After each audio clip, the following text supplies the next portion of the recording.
자, 오늘도 좋은 날입니다. 자, 우리 하나님의 경륜의 핵심, 하나님의 그 자신을 우리에게 나누어 주시는 그 일을 하나님은 하고 계신다. 구약에서 하나의 그림을 보았고 신약 안에서 우리 그리스도의 사역은 바로 그것을 우리에게 말씀하고 있다. 그래서 신약 안에서 그리스도의 사역은 첫 번째 바로 성육신을 통하여 하나님을 사람으로 이끌고 오십니다. 사실 그분이 말씀이셨던 하나님이 사람이 되셨다는 것은 바로 하나님을 사람 안으로 이끌었다는 뜻을 사실 가지고 있어요.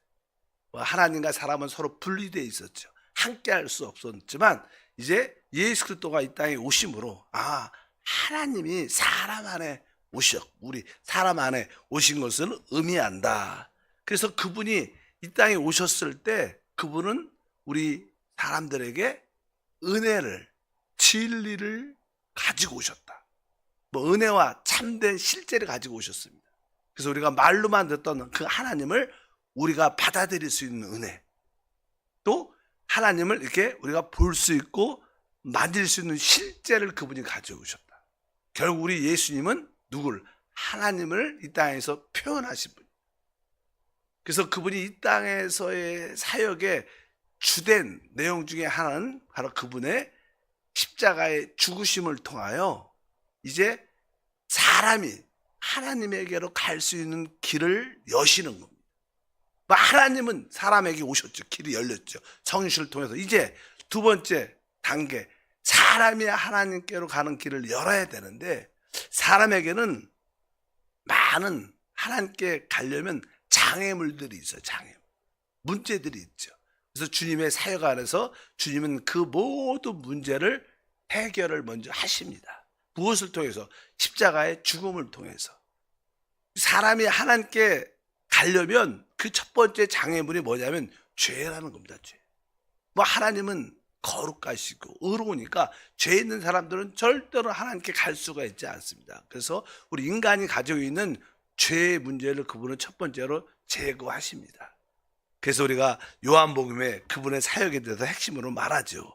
요한복음 1장 29절에 이튿날 요한이 예수께서 자기에게 나아오심을 보고 이르되 보라 세상죄를 지고 가는 하나님의 어린 양이다. 세상죄를 지고 가는 하나님의 어린 양. 바로 사람이 하나님께 갈 수 없는 장애물 중에 하나는 죄인데 바로 그분이 하나님의 어린 양으로 오셔서 인간의 죄의 문제를 제거하는. 그래서 주 예수의 피를 믿으면 그분을 영접하면 우리는 과거, 현재, 미래의 모든 죄의 문제가 사실 법적으로 해결되어 있습니다. 그러나 지금 우리가 또 죄를 짓지만 그것은 하나님과의 어떤 교제와 교통의 문제지 영원한 심판의 문제는 아니다. 이미 왜? 그분이 단번에 그 문제를 해결하신 줄 믿습니다. 두 번째, 이 사람들이 하나님께 갈 수 없도록 막고 있는 장애물은 이 세상입니다. 이 세상은 사람들을 강권적으로 붙잡고 있죠. 사람들이 세상에 붙잡혀서 바로 하나님께 나오지 못합니다. 이 사실 세상은 사람들을 붙잡는 사단의 조직입니다. 사단의 조직. 그래서 성경에도 세상을 사랑하지 말라. 세상을 사랑하면 하나님의 사랑이 있지 않다. 이렇게 말씀합니다. 진짜 하나님을 사랑해야지만이 세상을 이깁니다. 여러분, 세상은 우리 눈에, 타락한 인간 눈에는 사랑스럽게 보이기 때문에 절대로 그 세상을 버리지 못합니다. 근데 그 세상을 사랑하는 마음을 버리려면 이것보다 더 사랑하는 게 있어야지 그것을 놓을 수 있어요. 그래서 세상을 이기는 길은 사실은 무엇이냐? 주님을 사랑하는 거예요. 주님을 진짜 최고로 사랑할 때 세상을 이길 수 있습니다. 많은 사람들이 세상을 이기고 싶고 벗어나고 싶지만 그것이 잘 안 됩니다. 왜냐하면 주님에 대한 진짜 사랑이 부족하기 때문에 그렇습니다. 하나님을 사랑할 때만이 뭐예요? 세상을 이길 수 있는데 우리 주님의 십자가의 죽음은 바로 세상을 심판하는 죽음이셨어요. 거기에 대해서 이렇게 말씀합니다. 요한복음 12장 32절과 16절 33절 같이 읽으면 이제 이 세상에 대한 심판이 이르렀으니 세상에서 너희가 환난을 당하나 담대하라. 내가 세상을 이기었노라. 그래서 바로 우리 사람이 하나님께 가기 위해서 우리를 붙잡고 있는 그 세상을 주님이 어떻게 했어요? 심판하셨다. 이것도 우리의 장애물을 제거한 겁니다. 세 번째는 아까 죄와 이 세상의 배후에서 우리를 조종하는 실제로 마귀, 사단이 있죠. 그래서 이 마귀와 사단도 하나님이 어떻게 해요? 심판을 하셔야 되는 줄 믿습니다. 그래서 주님은 바로 십자가의 죽음을 통해서 마귀를 영적인 법으로 의해 심판, 멸하셨습니다. 거기에 대해서 히브리서 2장 14절에 말씀하죠. 자녀들은 혈과 육에 속하였음에 그도 또한 같은 모양으로 혈과 육을 함께 지니심은 죽음을 통하여 죽음의 세력을 잡은 자 곧 마귀를 멸하시며 바로 죽음을 통하여 죽음의 세력을 잡은 자 곧 마귀를 멸하셨다. 원래 사실 사단은 죽음이라는 능력을 가지고 있어요. 그래서 사단한테 붙잡히면 죽음 안에 결국 빠지게 되고 죽음 안에 들어간 사람들은 한 사람도 나오지 못합니다. 역대로 지금까지 우리 많은 사람들이 살아왔지만 다 죽었어요. 그리고 그 죽음에서 나왔다는 얘기는 못 들어봤습니다. 근데 우리 주님은 당당하게 죽음 안에 들어가셨고 바로 죽음이 갖고 있는 그 권세를 어떻게 깨뜨리시고 거기서 어떻게 부활하시는 거예요. 죽음을 이기는 능력이 그분 안에 있다는 거예요. 그래서 합법적으로 마귀가 심판받고 마귀가 멸해졌다는 것을 증거하는 줄 믿습니다. 그래서 우리는 외칠 수 있어요. 사망아 너희 이기는 것이 어디냐, 사망아 너희 쏘는 것이 어디냐, 이렇게 외칠 수 있는 것은 주님이 마귀를 십자가에서 멸하셨기 때문에. 그러므로 우리는 이제 마귀의 권세에서 벗어나 하나님께 갈 수 있는 길들이 열리는 줄 믿습니다. 그리고 사람이 타락할 때 사람은 사실 사단을 우리 안에 받아들인 거예요. 우리가 그런 얘기, 선악과 이야기를 많이 합니다. 왜 선악과를 먹은 게 죄냐? 뭐 하나님께서 말씀하시죠. 선악과를 먹지 말라. 먹으면 반드시 죽는다. 뭐 그런 예화, 아주 쉬운 예화. 여러분 자녀들이 좀 어려요. 어린데 그냥 엄마가 좀 밖에 외출을 해야 되는데 아이들에게 그냥 야 너희들 집에서 내가 올 때까지 잘 놀고 냉장고에도 먹을 것도 많고 잘 재밌게 놀아라. 배고프면 냉장고에서 또 이렇게 해놓은 거 먹어라. 근데 저기 선반 위에 있는 거 저거는 만지지 말라. 저 독이야, 독. 저 먹으면 죽는다. 저 먹지 마. 이렇게 말을 했어요. 그래서 엄마가 외출을 했는데 친구 자기 그냥 자녀들이 잘 놀다가 어떤 친구가 놀러 왔어. 그래서 그냥 막 놀다가 먹고 이렇게 같이 놀다가 그 친구가 저거 뭐니? 아 저거 우리 엄마가 저거 먹지 말고 먹으면 죽는데. 그러니까 야 아닌 것 같은데 저 진짜 맛있는 것 같은데. 그렇게 얘기를 그렇게 할 수 있죠. 그러니까 야 저거 엄마가 혼자 먹으려고 아마 저 손 안 닿는데 높이 올려놨나 봐. 그러니까 그 친구가 그래? 그래갖고 그냥 그러면 한번 만져볼까? 그래갖고 그냥 이렇게 무등을 타던 의자 갖다 놓던 그걸 꺼냈어요. 근데 그건 사실 독이에요, 독. 먹으면 죽는 거예요. 근데 애들이 딱 보니까 맛있게 색깔도 아주 맛있게 아주 보이는 시럽처럼. 그래서 그래갖고 먹었어. 먹으면 어떻게 돼요? 그냥 독이 그냥 퍼져서 죽게 되는데 죽어가죠. 근데 사실 중요한 건 엄마가 돌아왔어. 엄마가 돌아왔을 때는 문제가 뭐예요? 너 왜 엄마 말 안 들었어? 이게 중요한 게 아니고 애가 뭐예요? 독이 들어가서 죽어가는 게 중요한 거예요. 그거를 엄마 말을 안 지키고 또 문제지요, 당연하게. 그러나 더 중요한 건 뭐예요? 독이 퍼져 죽어가는 거예요. 선악과를 사실 이렇게 엄마 말씀에 불순종해서 그걸 먹었다. 이것도 중요하겠지. 안 좋은 거지만 더 중요한 건 아이에게 뭐예요? 독이 퍼졌다는 거예요. 죽어가고 있다는 거예요. 우리가 선악과를 먹었다는 것은 하나님 말씀에 불순종의 의미도 있지만 그보다 훨씬 깊은 거예요. 사단의 독이 우리 안에 들어왔다. 그걸 뭐라? 죄라 그래요. 죄. 결국 사단의 그 독이 우리 안에 죄로 들어왔기 때문에 우리는 어때? 점점점 어떻게 해요? 뱀에 물리면 어떻게? 조금씩 어떻게? 점점점 독이 퍼져서 죽어가는. 그래서 사람이 금방은 안 죽어도요. 시간이 지나면 다 죽습니다. 독이 점점점 온몸에 퍼지는 중이에요. 결국 때가 되면 다 죽습니다. 그러니까 우리가 선악과를 먹어 하나님 말씀에 그냥 불순종했다 이런 개념이 아니라 바로 타단의 독, 죄를 우리가 받아. 그래서 우리 안에는 이제 뭐예요? 독이 온 몸에 지금 퍼져 있어요.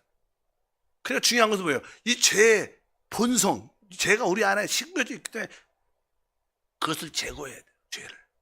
죄의 본성을 제거해야 진짜 근본적인 문제가 해결되는 거예요. 하나님, 어머님, 하나님 말씀에 불순종한 것도 문제예요. 그러나 진짜 중요한 것은 우리 몸에 퍼져 있는 죄라는 독을 처리해야 되는 거예요. 그래서 주님의 십자가의 죽음은 바로 죄의 본성, 그것을 처리하는 죽음이다. 그분이 육신으로 오신 이유는 바로 그것이었다 말씀합니다. 로마서 8장 3절에 이렇게 말씀합니다.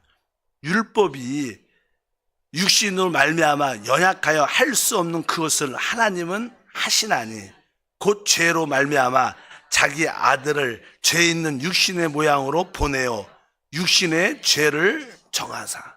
바로 사람의 그 육신 안에 있는 죄의 본성이 있는데 그것을 주님의 십자가의 죽음을 또 그분이 왜 사람의 모습으로 오셨냐. 우리가 민수기에 보면 이스라엘 백성들이 광야에서 원망과 불평하니까 독뱀이 그 광야에서 나와서 많은 사람을 물어. 많은 사람이 독뱀에 물려서 죽어가고 있어요. 그러니까 백성들이 고통 가운데 모세한테 기도하니까 모세가 하나님께 기도하니까 하나님께서 말씀하셨어요. 너는 장대에 노뱀을 만들어서 장대에 달아라. 그리고 뱀에 물린 자는 다 그것을 쳐다봐라. 그러면 살 것이다. 바로 그래서 진짜로 노뱀을 만들어서 장대 높이 달았습니다. 그래서 뱀에 물려 죽어가는 자들이 그걸 쳐다보니까 살았다는 그런 이야기가 기록되어 있어요. 주님은 요한복음에 인자도 바로 높이 장대에 달린 그런 노뱀처럼 들려야 모든 사람을 내가 이끌겠다 이런 뜻을 말씀하시는데 바로 주님은 바로 육신의 모양을 오늘 말씀이니까 육신의 모양으로 보냈다. 육신의 모양. 그분은 그 안에는 죄는 없으셔요. 근데 우리 육신의 모양을 갖고 있어요. 사람의 모습이 있죠. 사람. 우리가 아까 그 민수기에서 장대에 달린 노뱀. 노뱀은 뱀의 모양은 있어요. 그렇지 똑같은 모양. 근데 그 노뱀이니까 그 안에 뭐가 없어요? 독이 없는 거. 독이 없으니까 바로 우리 주님도 육신의 모양으로 오셨지만 그 안에는 죄가 없지만 그 육신의 모양 안에 원래 상징하는 그 죄의 본성을 십자가에서 끝내는 죽음입니다. 주님의 십자가의 죽음은 우리 육신 안에 있는 그 죄의 본성을 어떻게 끝내는 이 말이 그 말입니다. 바로 육신의 모양으로 보내어 육신의 죄를 정하사 심판했다는 거예요. 육신 안에 있는 그 원죄도 주님이 처리하셨다. 이런 의미를 갖고 있습니다. 그래서 십자가의 죽음은 기본적인 장애물을 제거하는 첫 번째 바로 죄는 제거됐고 세상은 심판을 받았고 마귀는 죄는 바로 심판받았고 마귀는 멸해졌죠. 마귀를 멸해졌고 마지막 우리 제 본성도 우리 안에 있는 제 본성도 처리된 거. 장애물이 제거되는 거예요. 그런 장애물이 제거돼야 이제 사람이 하나님께 어떻게 갈 수 있는 길이 열려요. 그래서 주님은 바로 그 우리를 맡고 하나님께 가지 못하는 맡고 있는 장애물을 제거하시는 십자가의 죽음인 줄 믿습니다. 한번 찾아볼까요? 죄는 제거됐고 세상은 심판을 받았고 마귀는 멸절됐고 우리의 죄의 본성은 처리되었습니다. 그럴 때 우리는 진짜 참된 자유를 얻을 수 있어요. 아, 죄가 제거되었구나. 세상은 심판을 받았구나. 마귀는 멸절됐구나. 우리 죄의 본성은 처리됐구나. 그리고 이제 궁극적으로 뭐예요? 이제 사람이 그 하나님의 생명을 이제 얻어야 되는 거예요. 그 생명을 얻어야지만 하나님과 안으로 들어갈 수 있기 때문에 그 생명을 문제를 해결해야 돼요. 장애물을 해결했지만 진짜 중요한 것은 이제 우리 그 목적, 장애물을 제거하기 위한 목적은 하나님의 그 신성한 생명을 주기 위한 겁니다. 그래서 그분은 그냥 하나님의 미랄로 죽으시는 줄 믿습니다. 그래서 요한복음 12장 24절에 말씀합니다. 내가 진실로 진실로 너에게 이르노니 한 알의 밀이 땅에 떨어져 죽지 아니하면 한 알 그대로 있고 죽으면 많은 열매를 맺느니라. 원래 보통 이 하나의 미랄에는 그 밀의 생명이 미랄에 감춰져 있습니다. 근데 그 생명이 이제 흘러나와서 더 많은 미랄을 맺으려면 당연하게 그 미랄은 땅에 심겨져서 죽어야 돼, 껍질이. 그래서 땅에 심겨져 죽으면 그 안에 미랄의 껍질이 터지면서 그 안에 있는 생명이 발화돼서 많은 부활의 생명, 많은 미랄을 맡게 된다, 이 뜻이죠. 예수님이 이 땅에 오셨을 때 그분의 육체는 사실 하나님의 영원한 생명을 갖고 있는 하나의 껍질 같은 겁니다. 육신은 하나의 껍질이죠. 근데 그분이 그냥 하나 그대로 있으면 그냥 아무것도 아니지만, 그분이 땅에 떨어져 죽으면 그 결과 껍질이 터져 그 생명이 발화돼서 많은 열매를 맺을 것이다. 주님의 십자가의 죽음은 그분의 육신 안에 있는 바로 영원한 생명, 신성한 생명을 해방하기 위한 죽음이요. 그래서 십자가의 죽음은 진짜 하나님의 신성한 생명을 해결하기 위한 죽음인 줄 믿습니다. 그래서 바로 그 죽음을 통하여 우리는 비로소 하나님의 생명을 우리가 진짜 얻게 됨으로 말미암아 우리가 하나님께 갈 수 있는 길들이 활짝 열린 줄 믿습니다. 그래서 우리의 주님의 자신을 우리에게 나누어 주시는 핵심의 의미는 그분의 죽음과 부활이에요. 그분의 죽음을 통해서 하나님의 생명이 해방되고 그분의 부활하심을 통하여 우리에게 그분 자신을 우리에게 드디어 줄 수 있는, 또 우리 모두는 뭐예요? 예수의 십자가의 죽음과 부활을 통하여 하나님을 우리가 얻었어요. 즉 뭐예요? 우리가 하나님께 갈 수 있는 길이 활짝 열린 줄 믿습니다.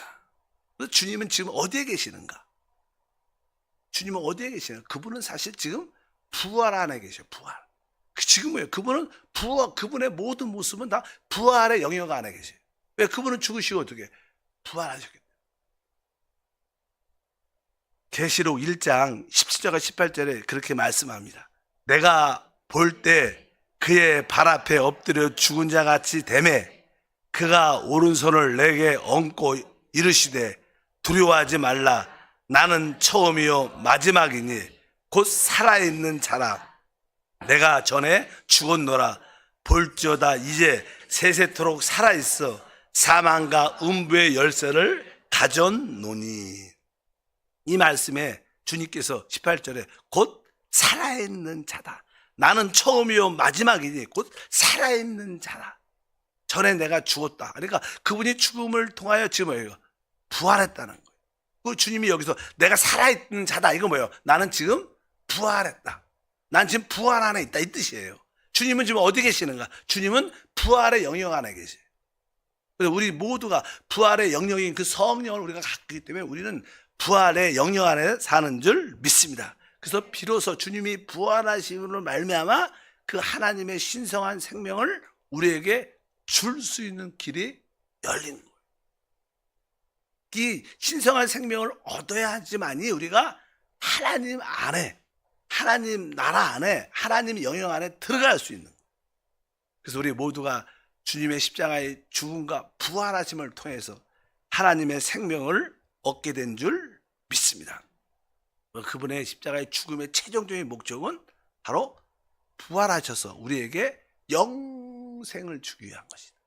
영생.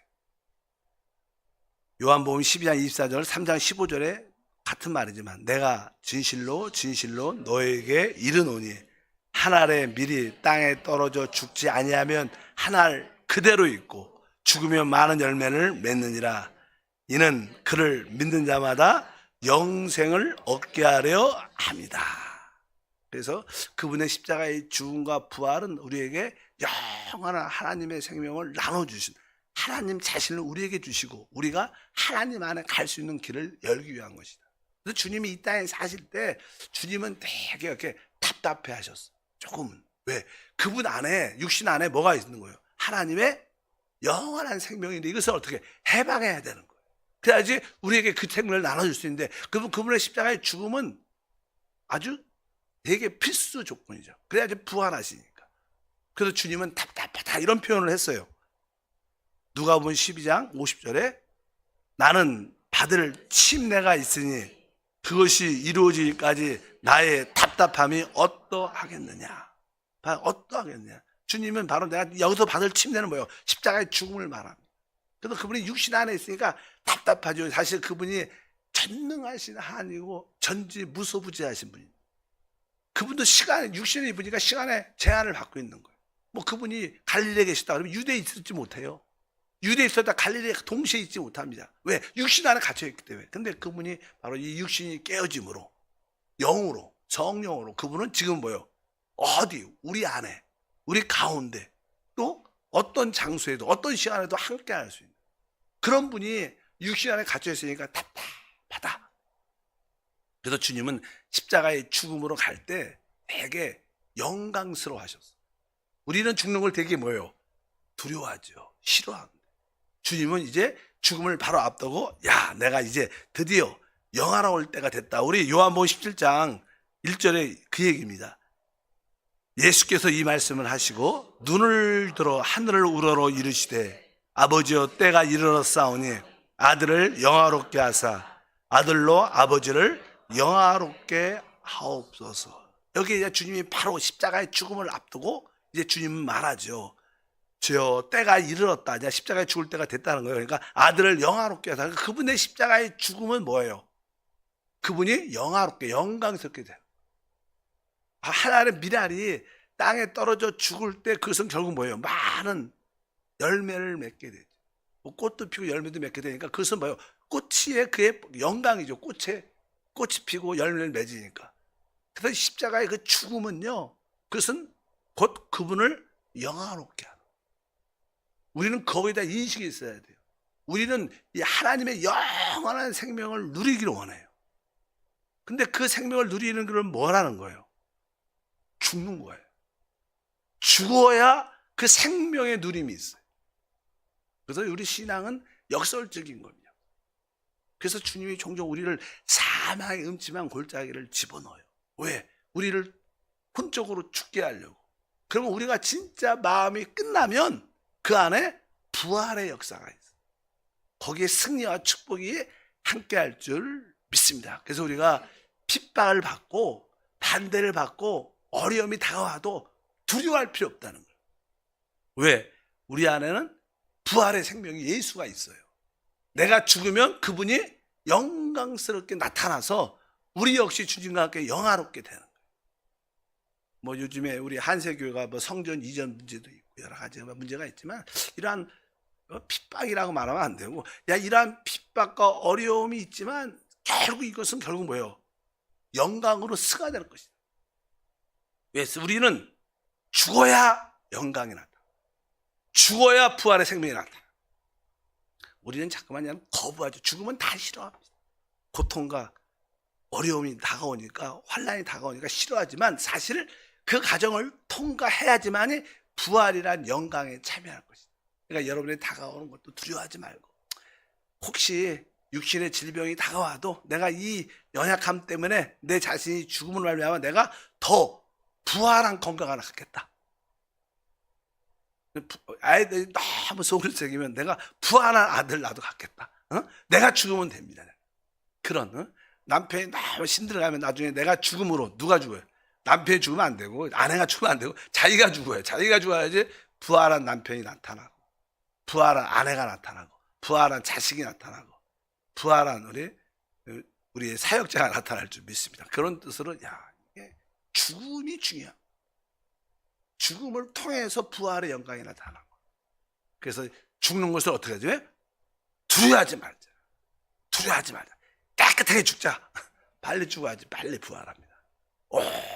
오래 안 죽으려고 하면 오래 시간이 걸려요. 그냥 시련과 고통과 아픔만 더하지. 그러니까 죽을 때 아싸라게 그냥 깨끗이 끝나. 죽은 채 하지 말고, 죽은 채도 흉내가, 죽어야 돼. 죽은 채가 아니라 뭐예요? 죽으면 진짜 기대도 안 하지. 내가 내 남편 기대 안 해. 그러면서 아내 기대 안 해. 우리 자식 기대 안 해. 기대를 안 해야 돼. 기대를 안 해야지 죽은 거죠. 그냥 죽은 채 하면 결국 표시가 없어. 죽어야 부활합니다. 그래서 이 주님은 죽음을 앞두고 진짜 영광스러움을 하셨어요. 그래서 그분은 기쁘게 죽음 안으로 간 줄 믿습니다. 많은 자들이 그냥 인간적인 관점으로 예수님이 십자가의 고난이 얼마나 아팠을까? 뭐 그렇죠. 야, 겉으로 보면 진짜 아프셨겠죠. 그러나 너무 혼적인 뭐 육신의 고통보다는 마음의 고통. 예수님도 마지막 때 아버지여 아버지여 왜 나를 버리십니까? 이것은 뭐예요? 진짜 예수님의 고통은요 육체적인 고통 아픔의 문제가 아니라 하나님께 버림을 받았다는 그 마음이 아픈 거죠. 응? 왜? 모든 인간의 죄가 그분에게 전가됐기 때문에 하나님도 마지막 그 세시하는 그분을 돌아보지 않았어요. 왜? 모든 인류의 죄가 그분에게 하나님은 죄 있는 곳을 쳐다보지 않으니까. 그래서 하나님이 어찌하여 나를 버리시니까 그것 때문에 좀 고통스러워 하셨지 마음의 혼의 고통 때문에. 실제로 이 육신의 죽음은 부활로 이끄는 하나님의 길인 줄 믿습니다. 예수 믿는 사람은 핍박받으면 더 신앙이 세져요. 원래 그래. 느슨할 때 잘 될 때 우리는 타락할 가능성이 많죠. 물질적으로 건강으로 여러 가지 삶의 고난과 어려움이 많을 때 우리는 점점점 더 새벽 예배 나오고 더 기도하고 더 점점점 역대로 많은 자들이 크리스찬을 끝내려고 많이 했지만 그들이 끝내면 끝낼수록 훨씬 더 교회는 성장했어. 그러나 환경적으로 더 점점점 교회 상황이 좋아지니까 점점점 신앙을 잃어버리게 되고 그래서 교회 환경이 너무 좋은 것도 좋은 게 아니에요. 우리 한세교회 그동안 뭐 여유 있게 좋았지만 뭐 주시하기 좋았지만 너무 좋은 게 영적으로 좋은 것을 의미하는 거 아닙니다. 핍박과 반대가 있을 때 우리는 부활의 생명이 나타나. 하나님 다시 한번 그리스도께서 십자가의 죽음 안에서 이루신 놀란 일들 마지막 최종적인 하나님의 생명을 해방하고 우리에게 나눠주신 일을 보게 하시고 그 결과 이제 하나님한테 우리가 갈 수 있는 길이 열리심을 감사합니다. 오늘도 그 신앙으로 주를 섬기게 하옵소서. 주 예수 이름으로 기도합니다. 아멘. 하늘에 계신 우리 아버지여 이름이 거룩히 여김을 받으시오며 나라가 임하시오며 뜻이 하늘에서 이루어진 것 같이 땅에서도 이루어지리라. 오늘 우리에게 일용할 양식을 주시옵고 우리가 우리에게 죄 지은 자를 사하여 준 것 같이 우리의 죄를 사하여 주시옵고 우리를 시험에 들게 하지 마시옵고 다만 악에서 구하시옵소서. 나라와 권세와 영광이 아버지께 영원히 싸움나이다. 아멘.